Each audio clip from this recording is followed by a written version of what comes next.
Welcome to the First On Scene podcast from the Law Enforcement Death Response Team. Join us as we explore the experiences of first responders and their families. We will discuss some of the obstacles they face throughout their career and beyond, along with ways to stay healthy during and well after retirement.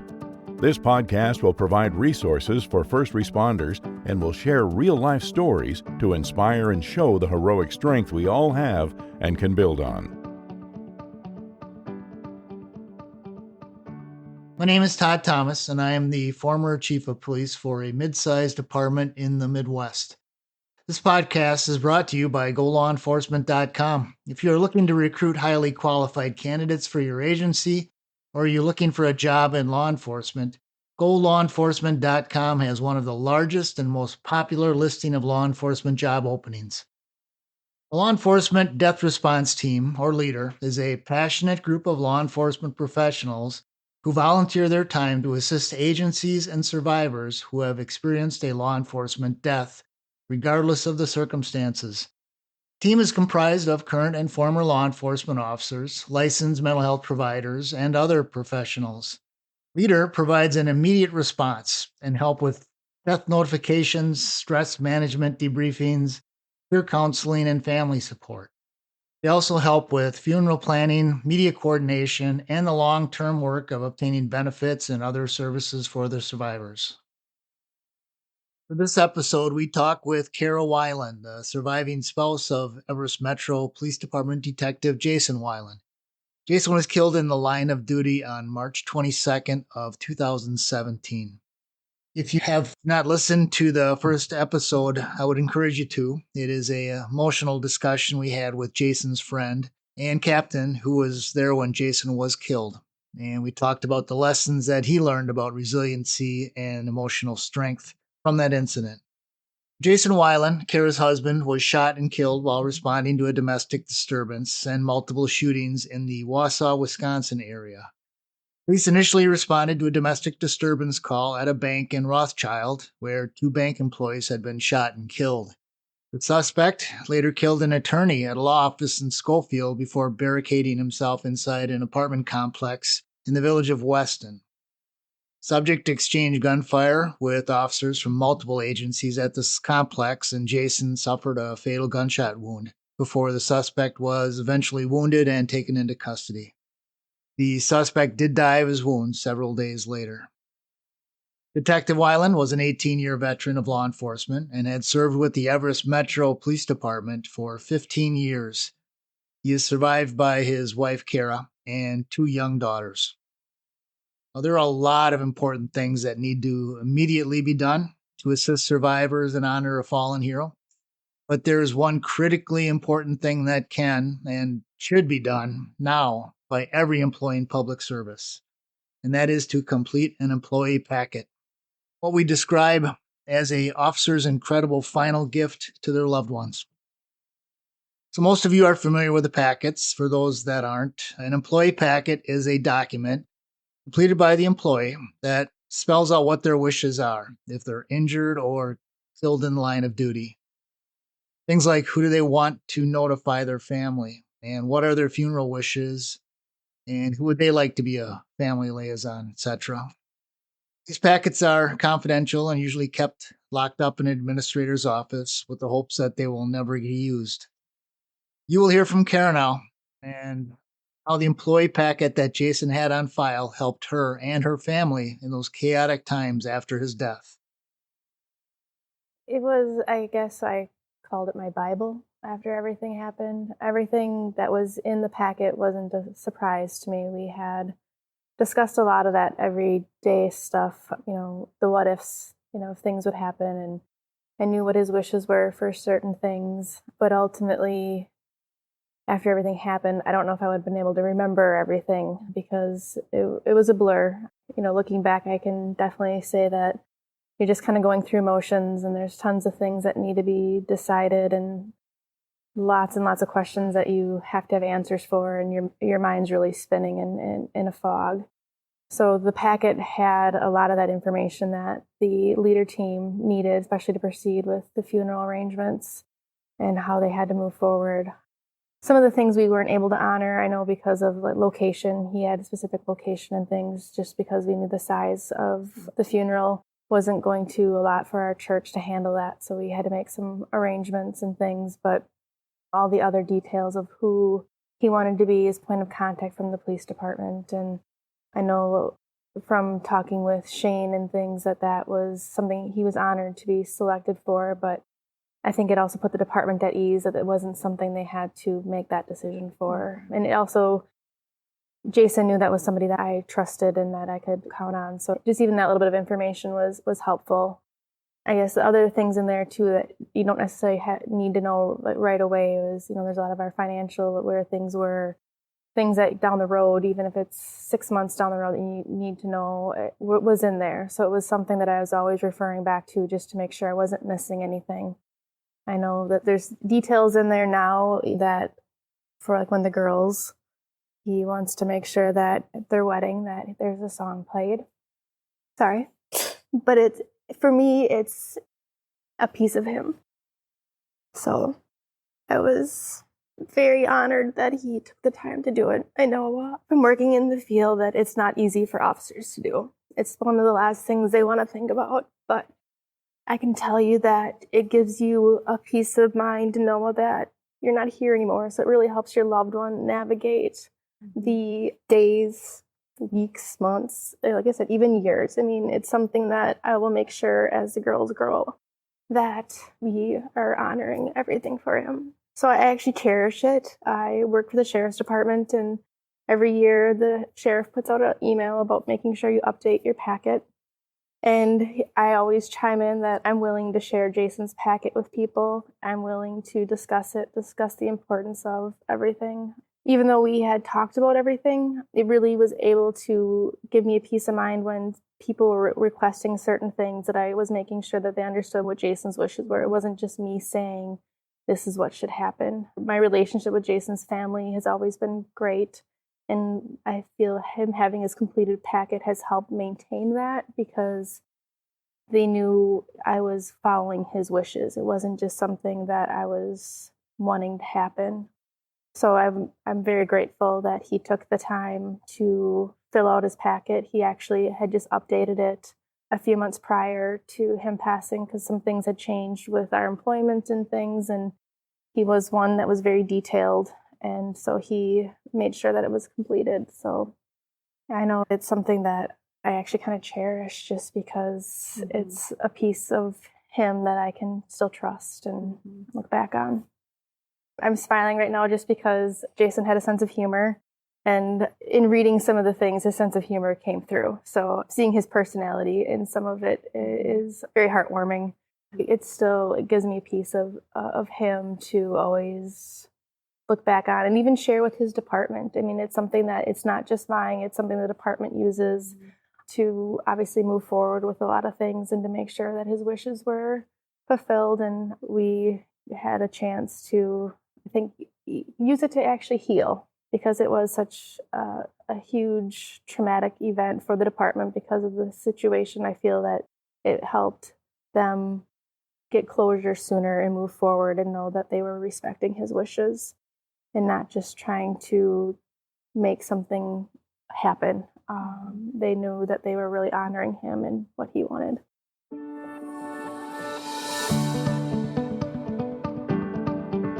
The Bible, a really good way to think of the employee packet.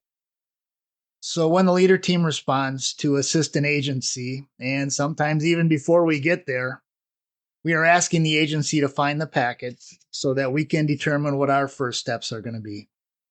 And so we have as much information as possible when we meet with the agency or the family. When an agency or an officer doesn't have a package, that makes things much harder on everyone involved.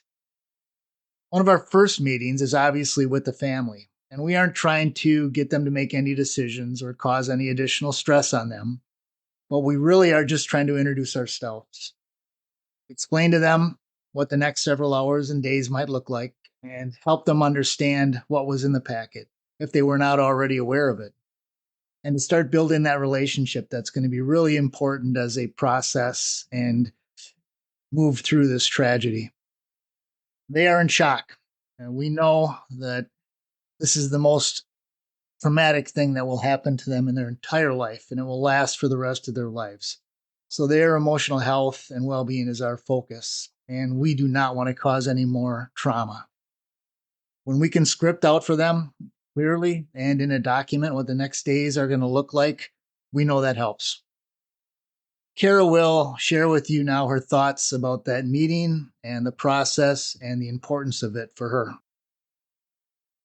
I actually remember meeting the leader team the day after everything, being here at the PD, meeting Randy and sitting down with, I believe, Karen and him and discussing what he had in his packet. And for me, it was a relief just to have someone who knows what to expect for like a police funeral and what the next steps should be and how they would honor his wishes in there, and to know that it wasn't a burden for his department to be having to come up with some of those things, because everyone was dealing with the loss, and to have someone that is not directly affiliated with the department to come in and take those big components and guide you was life-saving. I think I can't speak for the chief or anything like that, but I know for me to sit there and say, this is what he was wanting, how is that going to look, and having the team explain that all to me and not have other things that they were having to worry about and stuff was very calming and very reassuring that we knew that it was going to turn out. We were going to get through everything step by step, and a very calming presence. It was very foggy what was kind of all going on and overwhelming, but I knew I was in good hands when I sat down with them and we were able to go through everything. Another huge benefit of the packet is how it can help other family members and possibly mitigate any issues between family members during a period of time when we know emotions are going to be raw. It is not uncommon for officers to have blended families or suffer from the same type of family drama and dysfunction the rest of the world has. And we know following a death, those fissures or issues are amplified. And a packet can resolve a lot of potential conflict points between family members. I was basically an open book with all that, and I, was able to share that with all of them so they could see what his wishes were and talk with the girls about what he wanted done. He wanted the police funeral and the escort, and just to be able to detail all of that and know that he was going to be honored the way he saw fit, and I guess in his style of things. So it was comforting to know that even though we had those discussions, that his family knew that this was what he wanted and not what the department wanted or what somebody else wanted. This is what he wanted to have happen. It really is amazing how strong Kara and her girls were and continue to be. People use the word coping when it comes to tragic events, and I'm not sure that word fully and adequately explains what these families go through and have to deal with those first few days. Kara will talk about that and what helped her and her family cope in those days, weeks, and months that followed. Knowing that the leader team was there for us, that there was people that we could ask questions or just know what other resources were out there for us, or even just someone to talk to, just to say, is this normal? And for them to give us resources and trusted resources, that they could say, this is a good resource, or talk to this person. The first few days, it was nice having smiling faces that were reassuring and calming, and knowing that they would handle everything, or at least people were coming to me with a question and I was a deer in headlights. Somebody would usually come to my rescue and help out. And as things progress through life, it's always been great knowing that there's a phone call away, that there's something coming up, or how do I handle this? With any kind of the benefits or anything, it's let's give them a call, or they can help out with this, or this paperwork came in the mail. What does this mean? So to know that you could pick up the phone and do that and not have it, for me to not have it a burden with the department. Everyone's busy with their everyday stuff, but it's also something they don't deal with every day, so they don't know. So to have a resource of people who know, or even if they don't have the answer, they know how to get the answer right away, has always been really reassuring for me to have that contact. and just the other resources that they've helped us guide us through, even through getting through police week. It's overwhelming. I mean, the first year, there's a lot of things going on, and you have different places that you need to be and different expectations of things. And to have people who have been there before know what to expect, it's nice just to have them walk you through it, or at least be there if you need something. Very grateful for that. And we're approaching 3 years out, so they're still a resource for us. It's not something that I can say will probably ever end. I just know when I need someone that they're there for us.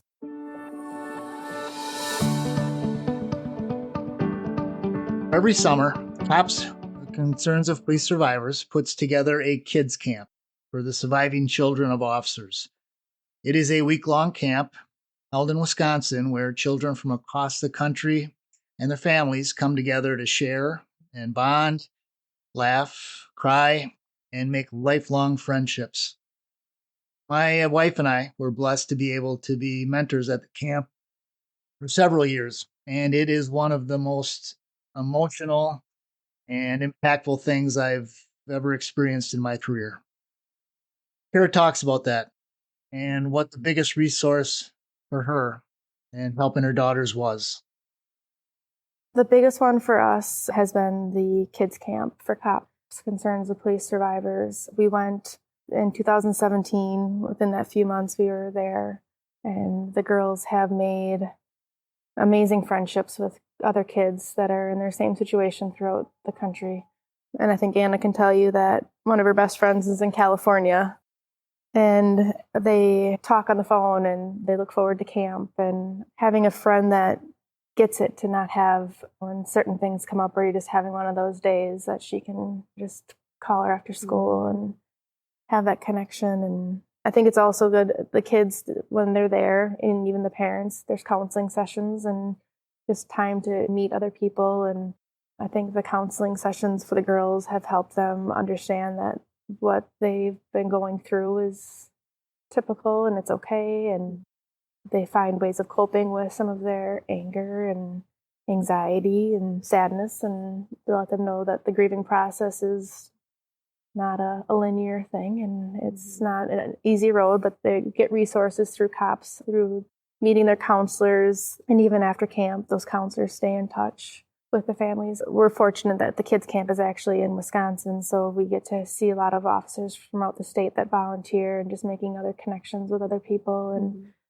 having those resources of just seeing the same faces every year has been good. Anna gets to graduate this year, so Ella gets to go on to young adults. So through stages of everything, they have retreats and camps. So kids camp starts at 6 and goes through 14, and then Ella is going to do young adults, and that goes to 21.